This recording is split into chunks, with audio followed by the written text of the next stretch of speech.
here. Let's watch this. This might be one of the boldest power moves we've ever witnessed in women's basketball. You can dominate on the hardwood and simultaneously command attention in completely different arenas. We're witnessing what real sacrifice looks like, what genuine hustle means when you're chasing something bigger than a single dream. I genuinely believe in this approach. Go dominate your sport, then take that same intensity and conquer every other space available to you. Showing up as a woman who refuses to be contained by one definition, who operates with the unshakable belief that limitations don't apply. That SI swimsuit reveal hit the internet at 9 o'clock in the morning on January 7, 2025. Sports Illustrated swimsuit edition for 2026 was officially unveiled. And before the clock struck 9 p.m. that same day, Sophie Cunningham had managed to break the internet for the second consecutive time in under 48 hours. What makes this moment genuinely significant isn't just the headline, it's the strategic timing. We're watching a professional basketball player systematically construct an off-season brand infrastructure while her actual playing future with her current team remains in complete limbo. Indiana extended a core qualifying offer on January 6th, giving themselves until the end of February to secure her services. Sophie's not sitting by the phone waiting for their decision. Here with her joining USA basketball for its covering the games. Now, if you guys are not subscribed to the channel, I highly recommend you guys make sure you are subscribed. Make sure your bells is on so you get up to date with real fever news. I'm done with the speculation drafts. Done with the speculation players that's coming. We ain't doing none of that. We're getting right to what is currently happening with this team. Now, we know this came out yesterday. Sophie Cunningham to be a contributor for USA Network basketball during this whole NBA, WNBA season, right? So that was the yesterday news. Rewind the clock 24 hours. January 6th, USA Network basketball made the announcement that Sophie Cunningham would be joining their coverage team as a contributor for the entire 2025 WNBA season. That's her inaugural media position. Analyst duties, on-camera work, basketball commentary across the board. Then, before most people had even processed that news, less than half a day later the Sports Illustrated bombshell lands. 2 significant brand partnerships secured within a single rotation of the earth, and suddenly the entire basketball world is asking the identical question: is Sophie Cunningham actively constructing her post-playing career while she's still in her prime? Or is this a calculated move to inflate her negotiating position while Indiana's front office determines her worth? Because the surrounding circumstances matter tremendously here. The Fever organization has maintained complete radio silence regarding Sophie's contract situation. They executed the qualifying offer, which follows standard league protocol, but that gesture guarantees absolutely nothing about her future. They retain matching rights on external offers. They could decline to retain her. They could propose a team-friendly structure that undervalues her contributions. The information simply isn't public. Based on Sophie's activities over the past 2 days, she's clearly not losing sleep over their timeline. That was the video that we played there. This is the post that Sophie Cunningham Sports Illustrated, right? Swimsuit edition 2026. Now, she's not the only one, but I find this to be very profound for Sophie Cunningham. You want to know why this is profound? Because she's branding, which means that she could be making moves for off the court after basketball. Sophie Cunningham is making big-time moves. All of this news is coming out within 12 hours. Examine the actual substance of that Sports Illustrated announcement carefully. Sophie's stationed in Fort Myers alongside Nafisa Collier and sprinter Melissa Jefferson, 3 world-class athletes operating at the absolute pinnacle of their respective disciplines, all actively constructing personal brands that transcend their primary competitive focus. Pay attention to Sophie's specific language in that announcement clip. This ranks among the most empowering experiences of my entire life. Not entertaining, not thrilling, not exciting, empowering. That vocabulary selection carries intentional weight. She's discussing narrative ownership, about dismantling the false choice between beauty and strength, about demonstrating to the next generation that dominating your sport and dominating completely unrelated industries aren't mutually exclusive pursuits. This extends far beyond a simple modeling contract. This represents deliberate brand architecture. Chloe, baby girl, I just dropped my phone. Wow, Lexi Hall. Oh, hi. Look, who else?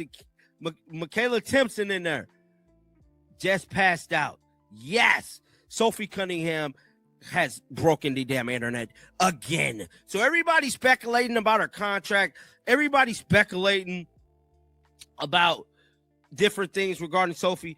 Sophie don't give a damn. She ain't bothered with none of this news. The immediate response reveals everything about Sophie's current positioning within the WNBA's ecosystem. Chloe Peterson literally drops her device. Michaela Thompson claims to have lost consciousness in the comment section. These aren't anonymous supporters. These are individuals with genuine connections to the WNBA community, reacting as though Sophie just announced the launch of a multimedia conglomerate, which, if we're being honest, she essentially did. Consider what Sophie actually accomplished within a 48-hour window. She secured a broadcasting position with USA Network, establishing guaranteed income throughout the competitive season regardless of her playing contract status. She locked down a Sports Illustrated feature, which elevates her visibility in mainstream sports consciousness beyond basketball's dedicated fan base. And she executed all of this while Indiana's decision-makers are still evaluating their roster composition. That's not desperation talking. That's leverage construction. On X, man, they be showing major love. This video came out on the 6th, which was about 2 days ago. Everybody mixed it. But this speak volumes. Sophie Cunningham, I think I need that back. Just living life, bro. At this point, Sophie Cunningham is just living life. I ain't lying, dog. I ain't lying. And I can't be nothing but happy for Sophie, bro. She's getting to the bag by any means necessary. And yeah, bro. Let's see here. Has any more? Look, Lexi been working, bro. Now examine Lexi Hull's training footage from January 6th. She's in the facility working on her ball handling mechanics, clearly locked into preparation mode for the 2025 campaign. That's the contrast demanding our attention. Lexi's grinding through skill development. Sophie's constructing a multimedia empire. Both approaches represent legitimate off-season strategies, but they expose fundamentally different philosophies about what the future holds. Lexi Hull operates as a player who understands her defined role. She's refining her game, addressing weaknesses, preparing to contribute when competition resumes. Sophie Cunningham operates as a player who recognizes that WNBA compensation for non-superstar veterans caps out around $200,000 annually, and that transformational income originates from alternative revenue streams, endorsement deals, media appearances, brand collaborations, modeling contracts.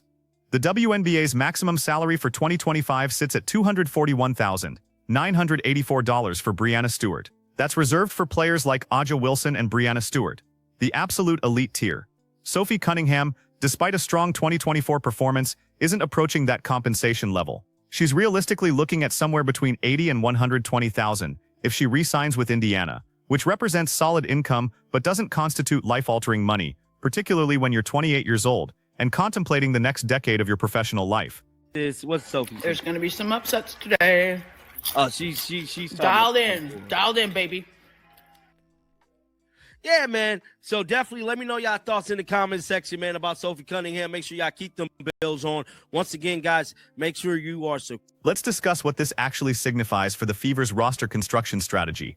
The organization has until February 1st to finalize their core designations and restricted free agency determinations. Sophie's qualifying offer means they retain matching rights on any external offer she receives.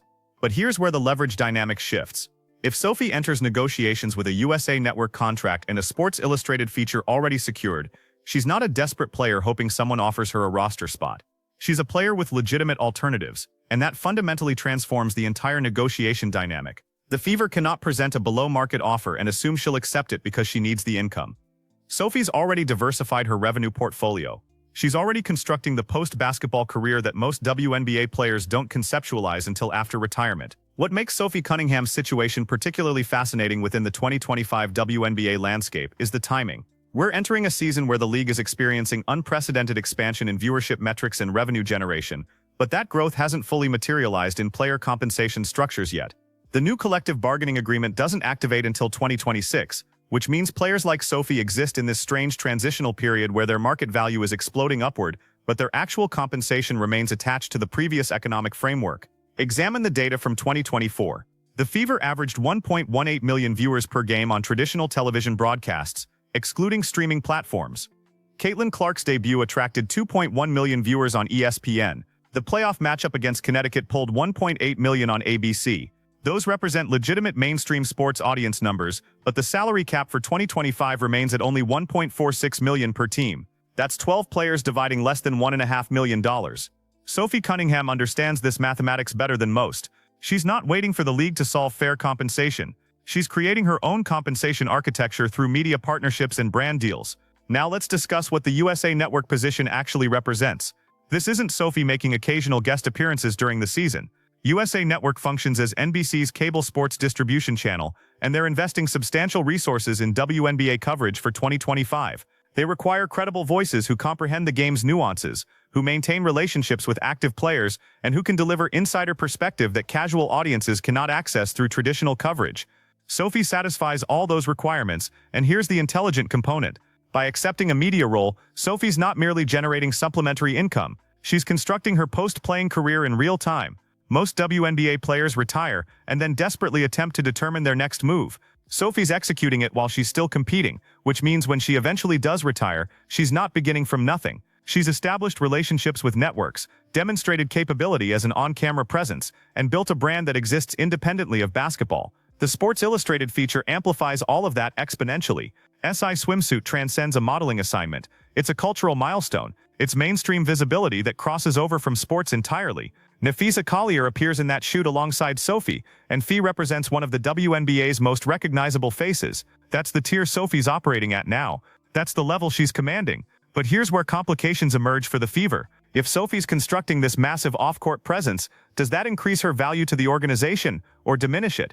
On one hand, having a player with mainstream name recognition benefits the franchise. Sophie's media appearances and modeling work generate attention for the Fever brand. That holds monetary value. On the other hand, if Sophie's attention is divided between basketball and building her media empire, does that compromise her on-court performance? The Fever need players completely locked in for a championship pursuit in 2025, not players contemplating their next photo shoot. That's the tension Indiana's front office must navigate. Based on the organizational silence, no public statements, no social media acknowledgement of Sophie's announcements, no indication of their intentions, they're clearly still formulating their approach. Consider Sophie's position momentarily. She's 28 years old, which suggests maybe 4 or 5 more years of peak basketball remain. After that, the WNBA transitions to a younger players' league, and veterans begin getting phased out unless they're superstars. Sophie's talented, but she's not a perennial all-star. She's not receiving maximum contracts. So what's her strategic move? Option 1. Accept whatever the Fever propose, play out her career, and hope she can transition to media work after retirement. That's the traditional pathway, and it's risky because there's zero guarantee the media opportunities will still exist in 5 years. Option 2.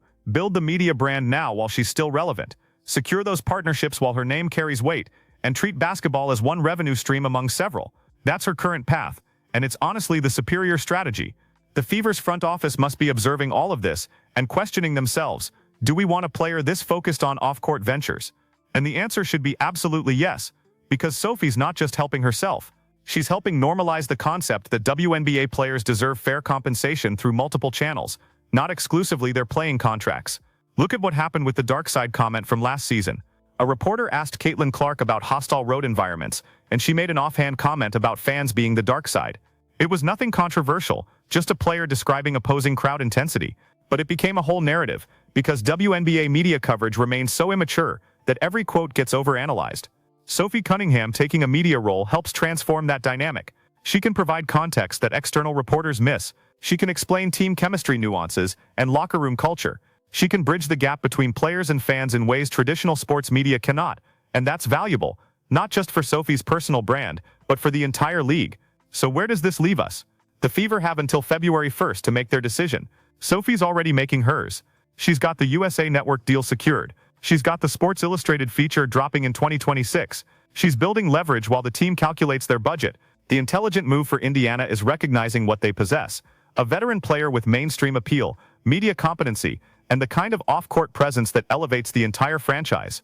Compensate her fairly, secure her for 2 years, and allow her to operate. Because if they lowball her, and she departs, they're not just losing a player, they're losing a brand ambassador. But if the Fever attempt to play hardball, Sophie's already demonstrated she possesses alternatives. She doesn't need basketball to cover her expenses anymore. She's diversified, and that's precisely what every WNBA player should be doing in this economic environment. So the question isn't whether Sophie Cunningham is committed to basketball. The question is whether the Indiana Fever are committed to compensating their players in a manner that reflects their actual market value. Because Sophie just demonstrated to everyone what that market value looks like when you stop waiting for the league to figure it out and start constructing it yourself. What do you think the Fever should offer Sophie to retain her in Indiana? Drop your number in the comments. And if you think she's already mentally checked out and planning her exit, explain why. Because this situation is going to define how the Fever approach veteran contracts for the next 5 years.